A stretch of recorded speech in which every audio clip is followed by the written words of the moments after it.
Speaking of leaks, Season 1 is over. 10 weeks for us, about 15 years in this fictional world. Like last week's episode, there was no time skip this time around. The finale kicks off with Rhaenys successfully escaping the Green's imprisonment to warn her cousin Rhaenyra and the Blacks.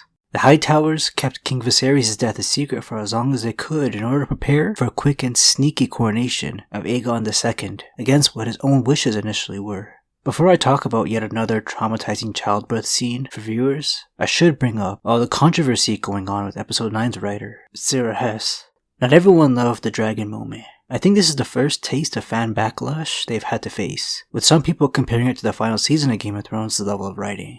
No, it was nowhere near that bad. And if you disagree, go back and watch literally any episode and come back to me.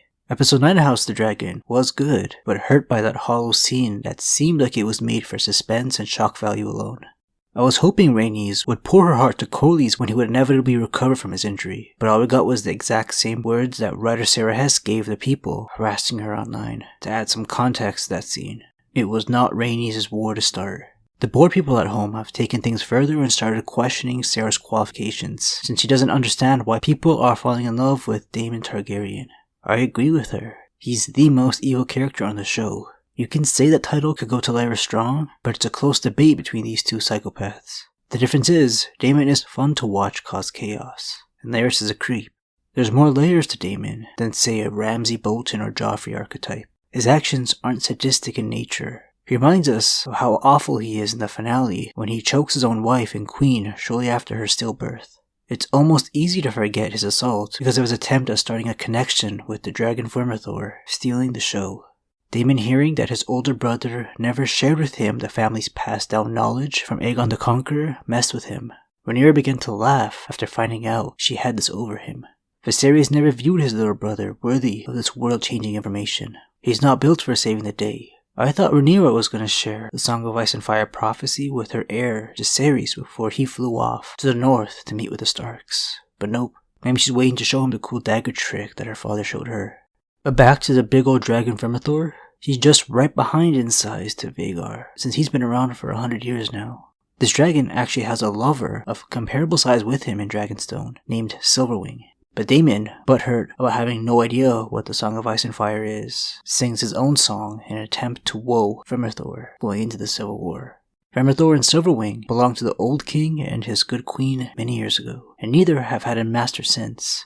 Vermithor will never accept Daemon as his rider, since he's already bonded with the smaller Caraxes. Daemon's a Valyrian historian by this point, so I'm sure he knows the best he could hope for is a relationship similar to what we see Daenerys and her 3 dragons. She could only climb on Drogon's back, as they're magically bonded, but the rest kinda just hang around because they're pals. This was my favorite part of the episode. If we have a living Dragonlord scholar, exploring the limits of the Targaryen fire and blood magic is what a show like this should be doing. Daenerys was clueless, Daemon not so clueless. When the trailer last week teased a fire-breathing dragon, so many people in my video's comments were certain it was Vermithor. They either have some very keen eyes, able to spot its bronze color from just that quick vague shot, or the infamous plot leak has made its rounds further than I thought. I didn't really want to talk about it sooner, and I never bothered reading it, but the entire season's plot leaked online before House of the Dragon even aired. There's already enough spoilers coming from the books, didn't want to give more attention to the leak. Speaking of leaks, this finale also leaked a little early. HBO's probably pissed. When Daemon mentions all the dragons the Blacks have, including 3 never-before-tamed wild dragons from unknown origins, there was a sneak camera pan to his daughter Rhaenyra Targaryen. One alarming thing said was that the Greens only had 3 dragons: Aegon's Sunfire, Aemon's Vhagar, Helena's Dreamfire, and that's it. A lot of cuts coming to the 2nd season it seems, because there should be more. Daemon and Rhaenyra's sons are also way too young in the show to be dragon riders, so I don't know what role they'll play in this prequel. I'm not a big fan of cutting plot lines when we should be expanding on the lore from the books. As for a win in my eyes when it came to the finale, Rhaenyra's initial restraint contrasting Daemon's rashness was nice. Even Rhaenys gave her cousin the respect she's due. But the restraint seems to be unchained in the very final scene we'll get for at least a year and some months. Rhaenyra's delivered the news of her second-born son, Viserys' death, at the jaws of Aemon on top of Vhagar. That flight from Storm's End was perfectly executed. Even the little change from the books worked. I've read this bit of lore so many times over the years that was written by Martin almost 10 years back, but the suspense of the first airborne fight between two dragons in its horror-like direction had me forgetting to blink. Luke's mission to sway Lord Boros Baratheon went worse than any of the Blacks could have imagined. Rhaenyra and Rhaenys were in good terms with his father, Lord Bormund, but he's gone now. Coming to a man this fickle, expecting his loyalty without anything to offer in return, only brought out that infamous Baratheon rage. He was smart enough to remember the laws of Guestright, where he owes both the princes protection under his own roof. What's more terrifying, Aemon taking off the eye patch, or Vhagar in a thunderstorm? Luke had to run from both. His little friend Arax could barely handle the winds. They didn't stand a chance against the most powerful beast in the known world. The little change made was both tamers losing a little bit of control over their dragons during the chase. Luke didn't want Arax to spit fire on Vhagar's face during all of this, and Aemon only wanted his nephew's eye, not a corpse. I don't know if you can even call this a change, because the books that describe this event are all written in the perspective of a maester that wasn't there. All characters have to go by is the Baratheon's word and Aemon's, who's now an untrustworthy kinslayer. Everyone in Storm's End saw Aemon threaten Luke and chase on Dragonback. You can't really argue your way out of this one saying Vhagar just wanted a snack. Any chance of a diplomatic approach to this war is in the water, like the pieces of Arax. Aemon has his revenge, but the cycle will continue like it always does. We'll see a different side to Rhaenyra in the second season, one who won't happily send the Hightowers back home if they come knocking again. Daemon had the bright idea of killing Otto right then and there on Dragonstone when he was just an envoy. Otto's supposed to be the older, wiser advisor, but he's not Tywin Lannister, when it comes to war tactics at least.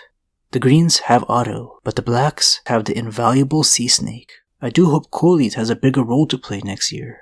The Valerians are the Blacks' biggest supporters. The Starks, Tullys, and Arryns, along with the vassals under them and their kingdoms, are up in the air for now. Daemon and Jaehaerys have to be better negotiators than Luke. Rhaenyra is being a little presumptuous with the Arryns because of her Arryn blood coming from her mother. She thought the same with Boros Baratheon. They gotta remember the trouble Daemon caused with the powerful House Royce in the Vale when he killed his first wife. The Arryns and Royces are very, very close. Spending all that time with the Greens at court led Tywin Lannister and his family to join Aegon's side.